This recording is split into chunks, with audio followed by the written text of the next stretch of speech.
말씀의 중심 주제를 지금 말씀을 드리고자 하는 거니까.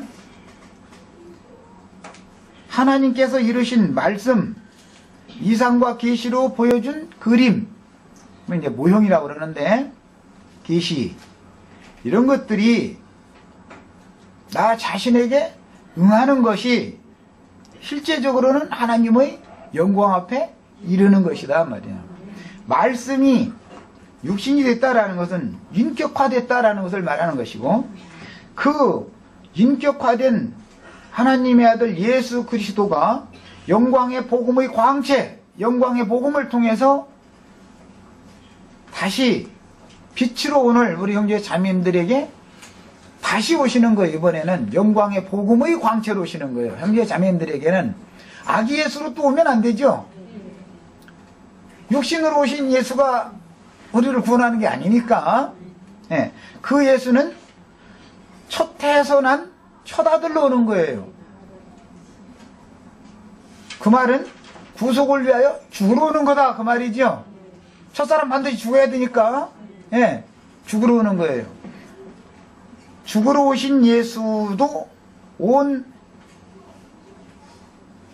백성에게 비칠 큰 기쁨의 좋은 소식이었다 이거예요. 그때 당시는 그랬단 말이에요. 아기 예수도, 왜? 유대인들은 그 메시아를 기다렸으니까. 그 메시아가 온다는 걸 기다렸으니까.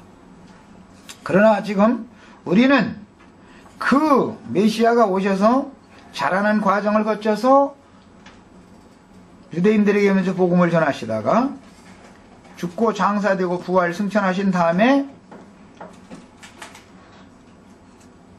바울에게, 베드로에게 또는 다른 제자들에게 영광 빛으로 다시 찾아오셔서 그들을 내보내서 복음을 전하게 하신 영광의 복음의 광채가 오늘 우리 속에 비춰져야 되는 거다. 오늘 복음이란 건 무엇인가를 깨닫게 하라고 얘기하는 거예요. 그러면 각자의 속에 있던 모든 사망의 세력, 죽음의 세력인 어둠이 물러가고 하나님의 계시에 따른 진리의 빛이 사람의 마음을 완전히 충만케 비춰져서 다시는 어둠이 근접할 수 없도록 일곱 날의 빛과 같이 밝아지면 그 사람은 바로 구원을 이룬 사람이다 말이에요. 목적지에 도착한 사람이다 이 말이에요. 영광의 하나님 앞에 이른 사람이다 이 말이에요. 이 빛이 다만 말씀을 깨닫는 것으로 끝나는 게 아니라 깨달아야만 각자 자기 자신의 성품과 인격으로 할 수가 있는 거기 때문에 말씀이 임해야 되고 이상과 계시를 깨달아야 되고 그 다음에는 깨달아진 것이 자기 자신이 돼야 된다 말이에요. 네. 그렇기 때문에 오늘 말씀에 알리신 바 이르던 뭐 이런 중요한 말씀이 나왔고 21절에도 수태하기 전에 천사의 일컬은 말하라. 이게 다 뭔가 말씀해 줬다라는 말이죠. 네.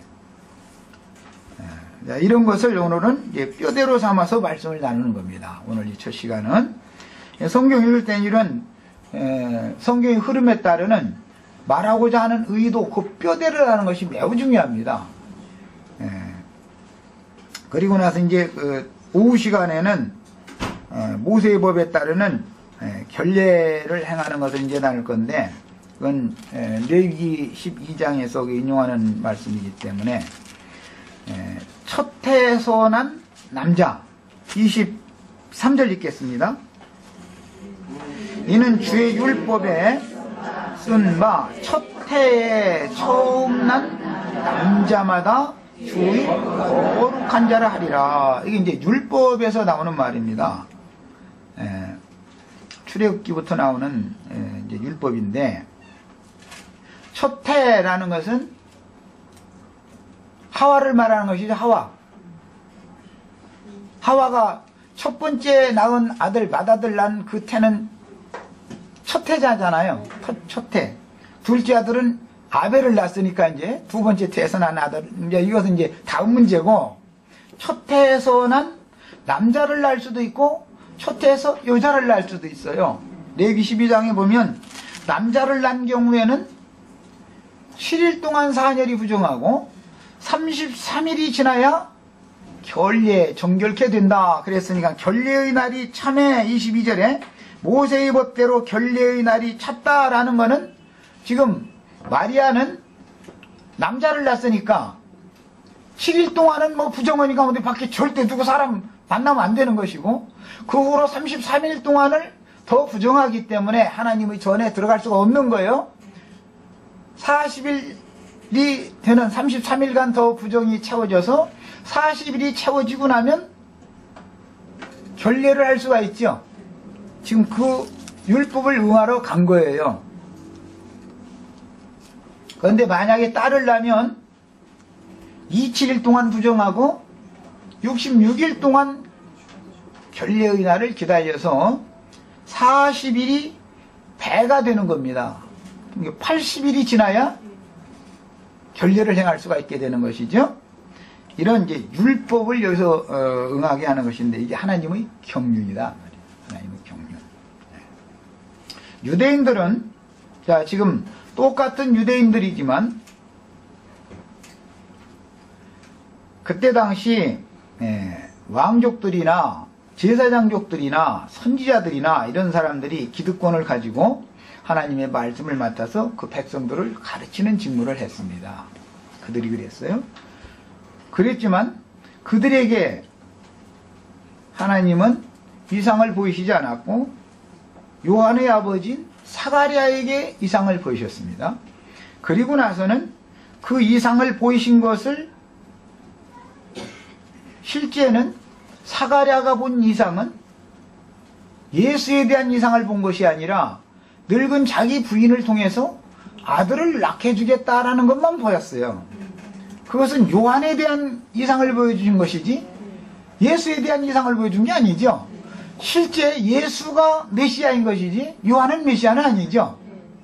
다만 메시아인 그리스도인 예수를 소개해 줄 자일 뿐이지. 그 다음에 계시를 본 사람은 마리아였습니다. 마리아에게 계시된 그 이상은 처녀인데 너희 태에 아들을 아들을 잉태시켜서 낳게 해주겠다 이제 이런 이상을 보이셨어요. 그래서 요한까지의 사역이 있고 요한까지의 사역자들이 두 부류가 있고 어떠한 사역자의 말을 듣고 어떠한 신앙을 따라갈 거냐라는 사람들이 두 부류가 있게 마련입니다. 신약에 와서도 예수를 알되 육신으로 오신 육체로만 아는 어떤 무리가 있고 이제 신약성경에 이거는 이제 신약성경을 말하는 거예요. 예수를 알되 육체로만 아는 예수, 즉 십자가에서 죽은 예수만 아는 사람들이 있고 부활 승천해서 하나님의 영광을 가지고 오늘 우리에게 임하신 그리스도를 아는 무리가 있어요.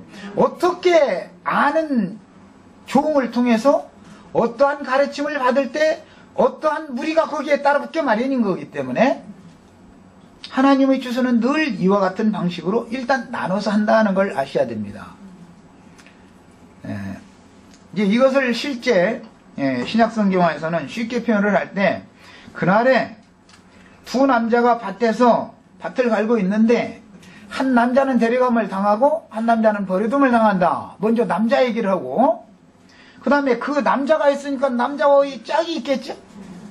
그래서 이제 두 여자가 집에서 매를 갈고 있음에 한 여자는 데려감을 당하고 한 여자는